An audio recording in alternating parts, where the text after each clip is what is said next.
Assistant Vice Chancellor for Housing, Dining, and Residential Services.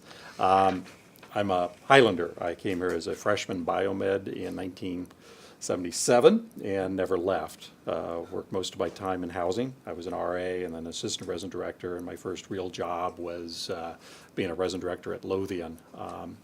And then I lived in for 9 years, and at a certain point, I was ready for, okay, I got to live out, otherwise I'll never have a life ever. And at the time, a position that came available at the barn for a barn manager. And as a student, visited the barn back in its heyday. I call it its heyday when in the 80s when the barn really had a reputation of great bands, just a place for students to go. It was the campus hangout. For that, and then I like doing programs and entertainment in my housing jobs. I thought this is a natural fit, so they actually hired me, so I was barn manager for 2 years, and so that's my affinity with the barn. Now it reports to me as a eatery, and we're getting ready to do an expansion plan. So I came back to housing after my 2 years at the barn, and my current position, but now the barn reports to me, which is kind of fun. That it would return to me because it wasn't part of my organization for a while. David reports to you? David reports to, there's a couple of folks he reports to, the managers over at the barn. And David, I was reintroducing the barn, so a little, I don't know if you want me to go through the history at this point. There's been a lot of transitions for the barn over its lifetime, starting in 1917. To current day. But we brought David Sake over. He was hired and he was local to bring back the entertainment arm of the barn, which we had lost for the last few years. So he was able to do that now. He moved to New York, so he's booking bands from afar in terms of that. But yeah. So he officially moved to New York? Yeah, his wife is in a graduate program out there, so he went with her, and we have him. We kept him though, and you can book bands from anywhere in the world actually. So he's still working for us part time, doing the bookings from there, and it's managed locally by some of the managers that we have. And when you were manager for your 2 years, you didn't do anything like that. You just stayed put. Yes, it was. One of those 12-hour-a-day jobs kind of thing, but you just love it. So booking the bands, and I was not terribly good at music. David is great at music. I didn't know anything.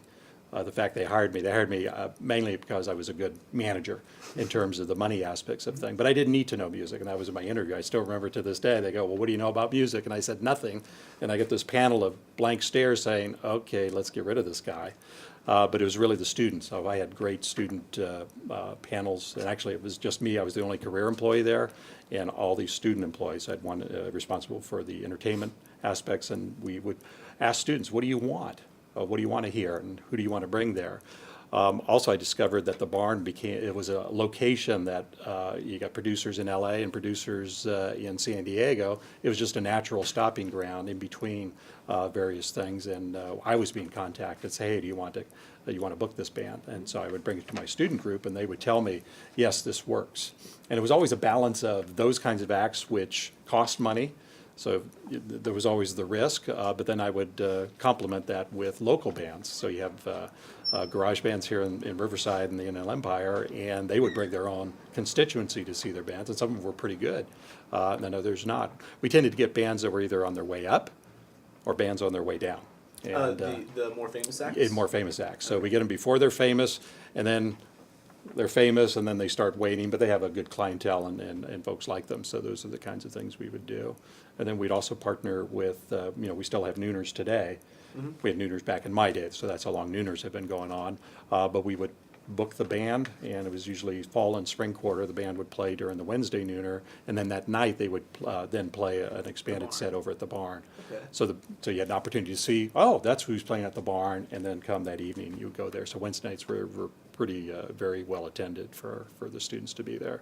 Yeah, it's pretty great how that's like a small little listening on those Nooners, Yeah. Yeah, where exactly as you said, students can go, hey, this guy sounds pretty good. Hope Yep. we can listen to him more. Oh, hey, he's playing on campus later tonight. Absolutely. So, and that might be something we try to do when we expand the barn and get it, we're to have some work plan for that. I want to go back to your interview. You told them, I'm a great manager, or Mhm. I can be. I don't know anything about music. Mhm. First off, do you feel as though a good barn manager, should they merely, just be a good manager, or, do you think any sort of musical background or training or whatnot Mhm. is a useful tool or even a necessary one? Oh, absolutely. I mean, but it's all about a balance. Mhm. So, I mean, any manager, no matter what, they're going to have deficiencies in something. So, how do you account? It's really how you account for that deficiency. Now, if I came in as a manager, I knew music, but it was my music, and that's the only music I'm going to play here, that can be a problem. So you try to get somebody that really is attuned to the music industry. And so when I was there, the student group really was sufficient for it. Today, our current barn, the Dave who programs for us, really has his fingers to the entertainment pulse, so he really knows how that goes. So I think you need both. But if you don't have a good, strong bottom line, or you've got people that underage drinking or issues that way, then you're shut down. And that's what happened to the barn back in the 80s. I was there in 86, 87, 87, 88. Man, I'm sounding old. And then after that, went through a couple other UCR managers, but then then they went third party. And it was that third party period that kind of where we started having difficulties, and the campus decided we're not going to take this risk anymore and close it down.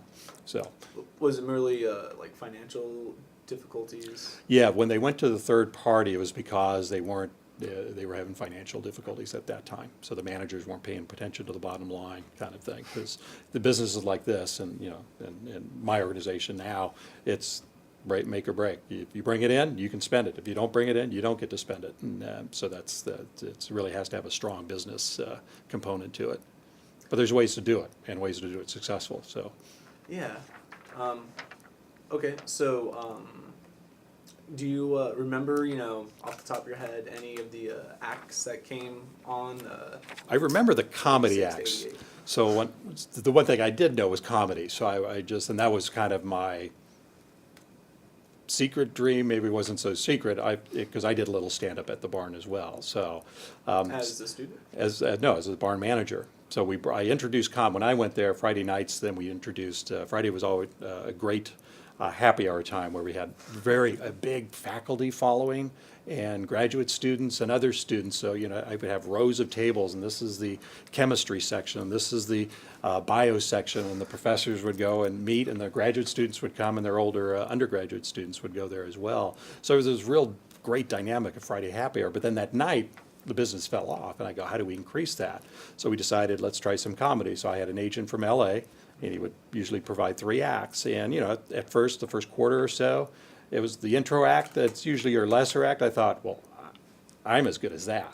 This is my ego kind of thing. Yeah. So I started interjecting myself. Oh, no, give me 2 acts. I'll do the intro. So I did that a little bit. I quickly learned what a tough field it is to be a comedian kind of thing. But that's kind of where we did with that. Oh, So yeah, my good 2 stuff. biggest acts that we did for comedy at the time, and I don't know if I'm to date myself, but Sinbad. Oh. He was winner of, I forget the television show at the time, so he was on his way up. So we booked him 2 or 3 times here on campus at the barn. And then Sandra Bernhard, and I don't know if you know her.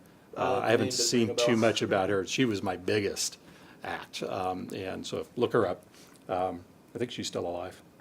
Isn't that terrible? But she came in it was our biggest act, most amount of money I've ever spent. It was the first time we did tickets. We'd never done tickets, we just take cash at the door. Simpler times in terms of some of the accountability, but we had tickets printed and everything else, and I still remember her coming into the facility, and then, it's a barn, and it didn't look as nice as it does today, but coming into the barn, and she looks around, and she goes, I'm not playing in this dump, and walked out. And the agent was there, and I'm sitting there, I had this look of fright and everything else. He goes, don't worry, she says that about every venue. And, so she was doing the college tours kind of thing at that time. But it was a fabulous show. Everyone had a good full house and everything, but stressful because you wanted to make bottom line. I'm sorry, just wow. She really just, this is a dump? Yeah, yeah. Yeah. Wow. Well, we've seen a lot of entertainers come in back in the day, like for bands, the contract writers. So it's one thing, here's what we're going to pay and everything else, but this, oh, you need to provide all these things. So, case of Jack Daniels or vegan food, or actually vegan, I don't know if we had vegan back then, but it was just very specific diets and some of the stuff we couldn't provide. So crossing those stuff out, but yeah, trying to make the bands work.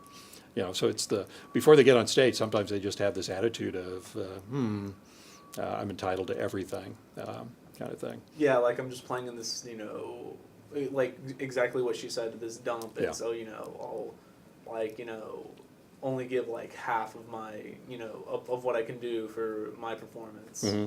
Yeah, wow. Yeah, you wonder about that. Is she not going to perform or do it? But no, she was incredible when she actually got on stage and got over all her ego stuff. So Did you have any other similar like problems with any other comedians or acts? no, hers was the only. Comedians are generally okay, and they're actually a very quiet group, which is interesting. Most are introverted, and so they're just and so they go through their process. So we brought back some comedy in the last few years, our comedy apocalypse, and that's through our good friends over at KUCR and Louis Vandenberg. And if you're doing more interviews, he would be a key person for that.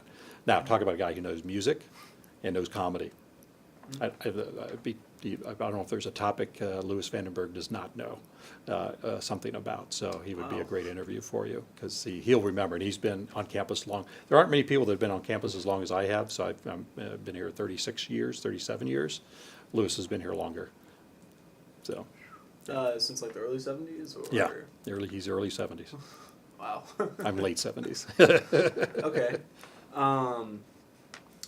Do you remember any famous like musical acts that came on No, campus? and see, I knew you were going to ask that. I just can't remember, because like I said, that wasn't I knew, I can remember the best local band we had, and this is just a garage band of high school kids, and I think even after high school, was Dream West. They brought in the most, for me, it was all about sales. The door sales were incredible, the bar sales, incredible. This was a great bringer, but they're nothing that you would know about today. These are old men now. Yeah, it seems as though back when you were manager, that a lot of students here were reacting really positively to all these local, garage bands. Absolutely. Yeah, and then I'm sure in the early '90s, all the local kids who trying to impersonate like the grunge sound. Mhm. Yeah. Yeah.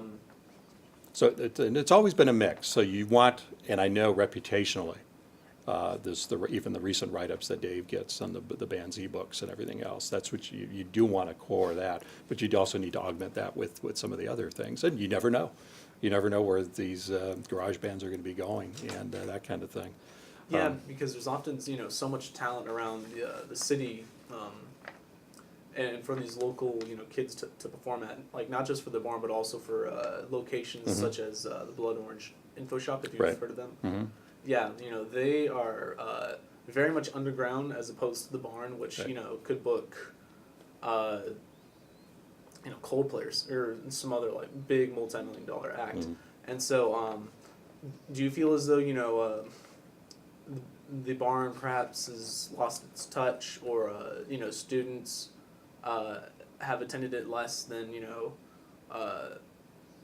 as opposed to the popularity of it back Yeah. in your day, because of this lack of locality, of a sort of a back to the roots, Mhm. I think part of our challenge today is the venue needs help. So part of our new plan is to have a bigger venue, so we can accommodate more people to come in, because that helps drive who you can bring in and what you can afford to do. We don't have a club atmosphere necessarily, so our new plan is to have a third-party alcohol partner that'll manage that, and we'll bring back alcohol to that. Not that we need a whole lot of alcohol, but it's your club scene, and comedy particularly. You want people to have at least one drink in them to kind of relax and loosen up a little bit. Our faculty staff, another component of this will be a faculty staff dining room. We don't have a university club here on this campus. It was torn down when they built the entomology building. So they want a venue, not necessarily with the students, but they want a venue just so they can have a quiet drink and talk and really really connect with their fellow faculty or cross-disciplinary things and those kinds of things. So the barn is doing a lot of things for a lot of people. We need a bigger dining venue. The hub here is impacted now. The barn is impacted. I assume you've been to the barn. Oh yeah. So the it's, part where you see people cooking, that's the kitchen. There's nothing behind that door other than refrigerator space and dish room. That's the kitchen, so that's why we can't put up the volume of food there. So we build a whole separate kitchen that we can quadruple our capacity and then increase availability of meals, whether it be, so it'd be breakfast, lunch, dinner, and late night. So that's kind of what we need. We're already at capacity here at the hub, and there's no real room to expand beyond there, and we need something on that edge of campus. So we have that. So I think all those components together will produce a very vibrant, bring back, and that's what it was when I was a manager. It was always, I considered a vibrant place for the faculty, students, and staff. Okay. Students for all for different reasons, but it all tends to work together in the business plan, and we're able to make some money. Yeah, which ties into what you would like to see for the future of the barn, where like you said, a dining hall for the faculty. It reminds me a little bit of like Thanksgiving or Christmas dinner where there's the kids table, Yeah. that being the students, and Yeah. then the adults table will be Yeah. the professors and whatnot Uh-huh. going, okay kids, we need our alone time. Let us have a few drinks Yeah. and enjoy some music. Yeah, and it works because the times of things, so, the faculty staff dining room, where our focus will be lunchtime, and it'll also be focused on, happy hour time. And then students are there after that, right? So the plan works in terms of these mixed populations. There are intersections. We have some faculty that aren't going to want to be in the faculty staff dining room. It's going to be too stuffy. They're going to want to be, no, I want to be in the courtyard, have some graduate students with me, and some undergraduates that are doing research with me, and then my other faculty. Some will prefer that. We actually have faculty that go to the barn. They don't want anything to do with any kind of fancy faculty staff dining room. They want to just, And just no schooling, Yeah. just going there just to have a good time. yes. So so that's the challenge of the project, the new project, in terms of how do we make that happen. But I think we got one that's good. The campus has endorsed it, and hoping to get construction going next year. That's great. Yeah. Do you have any, for lack of a better word, crazy or wild stories from back in your day? Like for example, our managing editor, Jake Rich, he attended and covered either the first or the second barn show this school year. I forget exactly which one. It might even be the third, actually. It was somewhere there, and the band was so popular, and they created such a vibrant sound that like all the students, in the barn that night, it almost turned into like a rave, and all these students were, or not all of them, but a few were like climbing up on Climbing the the rafters, rafters, and then like a few students, I forget if Jake's said he did it, but he was joking or whatnot, but they'd leap and then they'd crowd surf for like a Yeah. minute. Yeah. Yeah. Did you have anything like that, or perhaps even more? Yeah, wild? and and again, different. First, qualify at different times. But I remember a punk band. I can tell you the name, and this is probably the only time I felt afraid for my life, because we were sold out. And back then, sold out meant, I mean, if we crammed them in What for was that. the size capacity for sold out back in your day? Well, we included the patio area. There was probably no law, nor I don't know if we even had a fire marshal at the time. So like 300-400. Depends on how much. Can that many fit now? No. Well, no, because we have a fire marshal now, and we follow that. I was following what I was told, but we were sold out. We just determined there's no more. And punk, real solid hardcore punk. Probably 20% was UCR students. The rest was community, 80%. So here I am at the door saying, "I'm sorry, we're sold out." Huge line back there, the biggest guy I've ever seen. And I'm not a small guy, but you touch me and I collapse. So I've never fought in my life.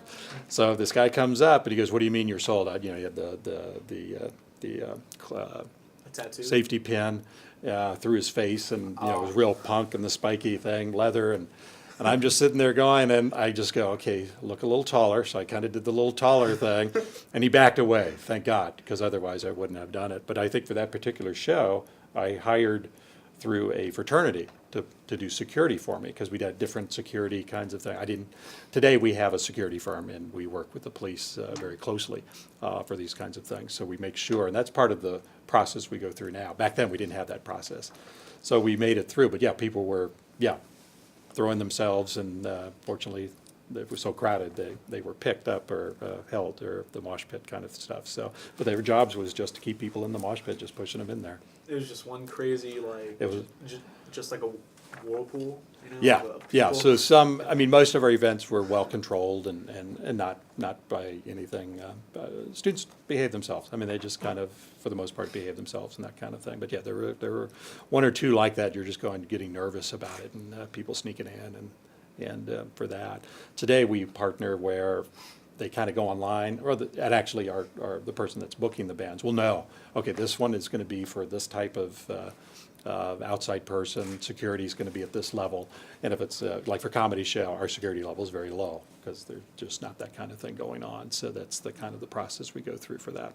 Yeah, and I'm sure if a really big, punk rocker with, Yeah. taller than either one of Yeah. us, with the hair, Yeah. I'm sure if he came up and tried pulling that, he'd be down on the ground Yeah. in seconds. Yeah, Handcuffed. so we have security there now, and sometimes we'll make the decision not to book somebody. It's just like, Like based on how the crowd might react. yeah, or just we're not going to have the ability to control this and make it work. But the new model, I think, has it. I think we're going to have a capacity of about 500, so at least a nice sized kind of event, so we can have some folks in there. 500, and including the two different halls that you wanted for the Yeah. students and the faculty. Yeah, well, yeah. So during an event kind of thing, then 500, we kind of wouldn't have the faculty staff dining room open, because like I said, those that want to come can come, but they're going to be with the mix there, kind of thing. So the hours are just going to be mixed, like those kinds of things, because it's an outdoor venue now. It'll be later, and that'll work. It has to work for the campus in terms of noise controls and those kinds of things. So, but we think it'll work out well, and we think we're going to do events there, rentals and weddings and those kinds of things. I actually had. Back in my day, it was just the main barn room, and it was a barn. I had 2 weddings that I rented out for the weekend. In the barn? Yeah, now, yeah, Oh, wow. nothing I would have had my wedding at, but yeah, 2 wedding receptions there, and yeah, During your time as during my manager, yeah. Wow. Were they students? No, they had former student. One was former student. The other was just people that knew the barn, but they were, they met at the barn, and they wanted to have their reception there. That's So it's kind of wild. odd. That's so odd. Yeah. Like, huh. I mean, like, like personally for me, I find it great that the barn has been, witness to, people, getting married and, Yeah. and then finding happiness. That just seems like a random thing, Yeah. Someone asks, hey, what's the barn about? And someone else might go, oh, bands play there, musicians, do their thing. And also, 2 couples got married. Yeah. Yeah. Yeah. I mean, it's not frequent, but every now and then you'll get these requests that they just have an affinity to the barn. Still nowadays? Yeah, Huh. yeah. We'll get people that inquire about it and say, oh, or if I have a former staff person, and I'll get these things like every summer. Somebody will come by, let's go to the barn. I want to see the barn. Take them to the barn, and they kind of say, oh, it's still the same, or they'll want to come back to their old hall and housing or whatever it is. They just go. So because the barn is still, the building is still the same basically, and there's not much we're going to change in that. The original barn will exist. I suppose if we had horses that lived that long back when it was a horse barn, they'd come back and say, hey, this looks the same. Well, so just to recap a little thing you said earlier, you said the comedians that you guys booked, they were, did you say a mix of local and big names like Sinbad? Yeah, well, the bigger shows were things back then. Most of our comedy shows were local. So like I said, I had an agent who was booking LA clubs all the time, so he just added us to his roster, and so that worked out fine for the most part. But then there would be occasional shows that we bring in the bigger headliner to come out here. Our current comedy, now that we only have it once a quarter, Louis Vandenberg does extraordinarily well in terms of booking some pretty big names for great price. Oh yeah, I remember my freshman year back in 2012, so about two. Well, I Long guess- time ago. I know, right? And I was about to say 2, and now it's technically 3 years ago. Yeah, It's 2015. Like Key and Peele were brought up, and that was I think that was when their show started, and so now they're. Oh, yeah. Their show on Comedy Central is like going into season 4, Right. and so yeah. Yeah. Was the Barnes relationship with the Highlander, well in your guys' time? Like, did you have any thing like if someone was covering a band playing there and someone said, oh yeah, this really wasn't punk enough for me, the Right. crowd wasn't really going, Right. and he or she would write that in their article, and Yeah. you'd go and hey, so was there anything like that? Everyone's gonna have their opinion on things, particularly when it comes to music. That was the one thing. It's like everyone has the strongest opinion when it comes to music, kind of thing. But I think we always had a good relationship with the Highlander and KUCR. I mean, talk about two, your media outlets in terms of what we're doing there and getting exposure for that. But even the other, now there's a lot of things to, I think where Dave does very well in terms of, in terms of music industry articles and blogs and those kinds of things. So I think we've done well with that as well. Oh yeah, he books great people. Yeah, so that's kind of, so we want that quality, but I need to give him a good venue. That's been our problem. He doesn't have the venue's not big enough, the amenities aren't there, and once we do that, then the other just has to be there as well. So I think that's kind of where I see things are going. It's kind of, I'm looking at retirement here in a few years, but I don't want to leave until the barn's done, because I just believe in it that much. That's how vibrant it was in my day, and I think it has that vibrant capacity, but it's a capacity issue that we can only be vibrant to so many, given our current constraints. So I want to get it back to where things were. If you wanted, one thing, like before you retire, one thing you wanted to leave for students, as part of your influence and your legacy on campus, would you want it to be the barn? Yes. And if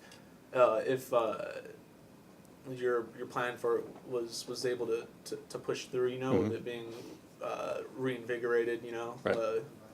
You'd want that as your lasting Absolutely. impact. Absolutely. I mean, they won't name it after me, I don't think, but maybe one of the restrooms can be named after me. It's just, yes, that would be the crowning touch to a long career here at the UCR. That's one of my standing jokes, because it takes millions of dollars to have anything named after you. But no, the barn, and there's things in housing that we've built, and I'm proud of those. But the barn, I look forward to. I tell people this. I go, and I'm having my retirement party at the barn. So That would gotta have a venue for that, right? That would be amazing. Yeah, Like, just for me. yeah, absolutely. I'm just thinking back what you said about the restroom. Yeah. And I'm just thinking, if Detroit can build a statue dedicated to RoboCop, I'm sure. Yeah. I'm sure that's possible. Yeah. Okay. As sort of a broad statement, or at least with this broad question, what do you think the barn is? What do you think it represents, or should, or could represent to the students, especially if if you're standing at the entrance and this little 17, 18-year-old first year comes up and says, "What's this dinky old building? Like, why is this important here?" Right. Like, what would you say to that? So I've always seen the barn as crossroads for the campus. It existed before the campus. So the history of the campus and why this campus exists here, the barn had a role in that in terms of the Citrus Experiment Station and being a part of sporting building for that. Yeah, it's Okay. it's almost going to be 100 years Yeah, old. when the campus first opened, it was the student center. We didn't have, before the hub, it was called the Commons. We didn't have that. So for those first students, that's what it was. But even when we had the commons, then it became this link of entertainment culture, but also a crossroads of faculty, staff, and students together. You know, today, here at the Hub, we got a lot of dining opportunities for faculty. They don't like it. They like the more casual setting of the barn, less of that student energy. They wanted it, but again, it's a crossroads for all those populations to intermix. So that, to me, it's always been the kind of the soul of the campus, both past, present, but then I had the vision for the future in terms of what it will be. So to me, that's my answer for that question. Yeah, and that was a good answer. Yeah, I certainly hope students like recognize this. Yeah. You know, the history and the importance of the barn, whether or not economic or Yeah. cultural and whatnot. Mm-hmm. And I think it does. I mean, my daughter, she doesn't here. She attends another institution, but even in high school here, they would hear about the barn. In over at She went to Martin Luther King High School, and she okay. has, even as a Riverside high school student, they would hear about the barn. okay, And yeah, that- and to me, that's cool, that Oh, they no, are it hearing is. things, as long as it's positive. But even the non-positive, at least they're hearing about the barn, kind of thing. So it's building that, and we ebbs and flows in terms of yay, and but we're getting back to we've done as much as we can with its current facility restrictions, and so that's why I want to say no. We can do much more than this if we had the right facility for it and the right manager for it as well. All right. So That's me. good. Okay.